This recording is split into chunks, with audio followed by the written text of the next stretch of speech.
Swimming around in underwater caves is one of my favorite things to do. Now, cave diving is definitely an advanced niche area of diving. It's technical diving, and because of that, it requires specialized training to go into underwater caves. And that specialized training is what I want to take a second to review. So if you're interested in cave diving or that's something that you're looking forward to, this will give you an idea of what to expect and the class structure. Now, there are a lot of misconceptions about cave diving, and one of them is that it's an adrenaline sport, like skydiving or riding dirt bikes or something like that. And that's not really true. Cave diving requires a lot of equipment. It has risks, and it has unique risks compared to other areas of scuba diving.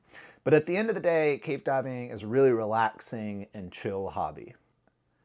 During your cave diver training, you're going to slowly acclimate to the cave world. You're also going to identify the risks that we have being in underwater caves and learn techniques and procedures to mitigate those risks. Obviously, we can't get rid of those risks completely. We always have risks when we go underwater, and we have different and unique risks when we go into underwater caves. But we want to get far away from those risks, as far away as we can, so we have the space to look around and enjoy ourselves, because that's the whole point of this activity. Before you take your cave classes, you need to have a couple of things dialed in. A big one is comfort and experience in the gear that you're diving, whether that's back-mounted doubles, where you've taken an intro to tech class and gotten some experience with that after the class, or side mount, or you've taken a technical side mount diving class and gotten some experience with that after the class. You need to have experience in a technical configuration, and in general, you just need to have diving experience.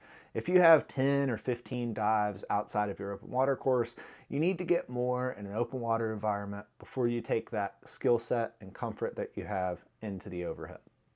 With all of our cave programs, we've got 3 categories of learning: land, cave diving, and emergencies. First on that list is our land skill set.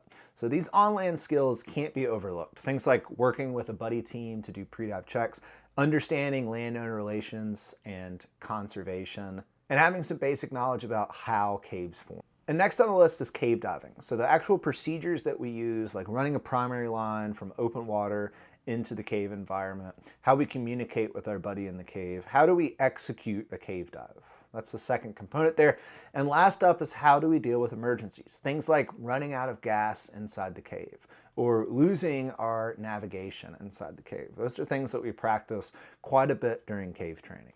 The typical dive that we do, regardless of the course, is very different than most underwater training curriculums. We can split the dive up into 2 sections. So the first section is really just a fun cave dive. You're going to execute and practice the procedures of getting into the cave, swimming through the passages, looking around and enjoying yourself, and at some point we have to turn around to leave.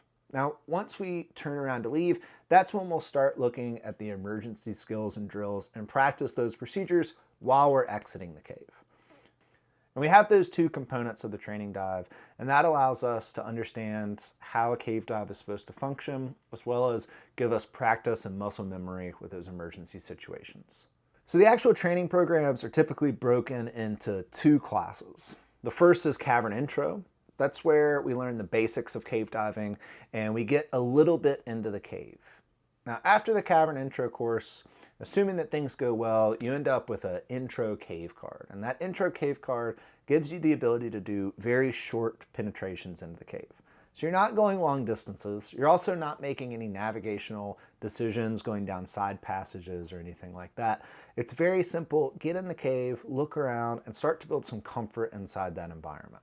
A Cavern Intro class is typically 4 to 5 days long, and after you've completed that class, you need to go get experience diving with dive buddies at the intro cave level. You need to get to the point where you're very comfortable in the cave, you're getting even further on that same gas supply because you're so much more relaxed, you've been advancing your skills, and you've started to recognize certain side passages that you want to see.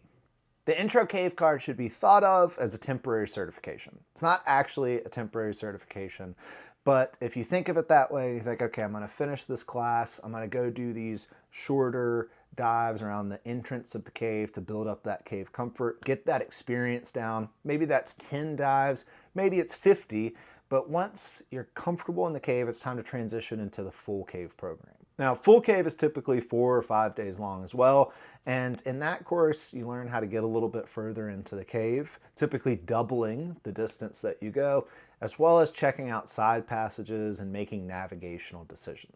Full cave is the capstone program. After you've completed your full cave program, you've gone through 8 to 10 days of training, as well as all that experience you had at the intro level, and you're ready to go out and do full cave dives. The training is a ton of fun, and you should be excited for that. And once you earn that certification card, that's a big deal, and you should respect the process and the time that you put into that.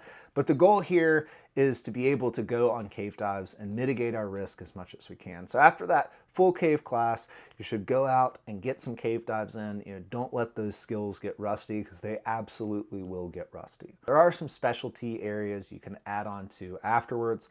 The most popular would be stage diving, so carrying an extra cylinder with you to get a little further into the cave. And actually, some instructors roll this in as part of the full cave program and just make it a little bit longer.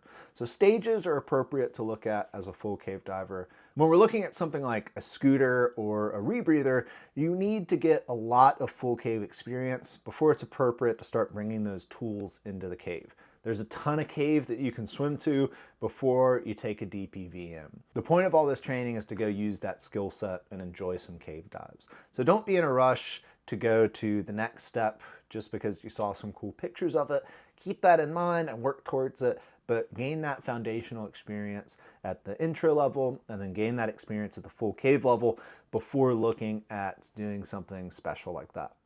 Sometimes experienced technical divers want to knock out all their cave training in one 0 to hero cavern to full cave program that's 8 to 10 days long. So if you're a very experienced technical diver with hundreds or thousands of technical dives, you're very precise and dialed in and understand your equipment, this might be an okay thing for you to do. However, if you're newer to technical diving, even if you have 100 deco dives or trimix dives, that intro cave experience and that break between the two courses is going to be invaluable for having success and having the foundational skill set that you need to progress. Cave diving is unique. It's really different, and learning those nuances takes time, and having that experience helps out a ton, and it just makes things more enjoyable. So the 0 to hero program does happen. It is appropriate for some divers that have a lot of experience, but most divers don't have the experience necessary to have success with the 0 to hero program. And the split program with the experience in the middle, that's the way to go. Another misconception about cave diving is claustrophobia. So you see videos online of people squirming through tiny spots. That's not what you should expect from your cave diving class. Actually, at the Cavern and intro level, the standards forbid you from going through a restriction, meaning a space where two divers are unable to pass side by side. So everything that we're going through at the Cavern intro level, you can at least go side by side in, and most of the rooms are much larger than that. You could fit, a semi-truck in them. At the full cave level, we do introduce single file restrictions where we have to go through, but the sliding around and pinching through small stuff, that's not really what cave diving is about. So that's not what you should expect from your training. So hopefully that review of cave training helps out. If you're interested in learning to cave dive, get into a technical configuration like doubles or side mount, preferably with an instructor who's also a cave instructor, and get your experience. That foundational experience, that gear comfort is going to give you a lot of success in your cave program. Cave diver classes are not where you learn how to dive doubles or where you learn how to use side mount. All right, that needs to happen beforehand. In your cave class, you're learning how to cave dive. So if you need more tips on getting prepared, or if you are prepared and you're ready to sign up for a cave diving program, then give me a holler, and I appreciate you watching.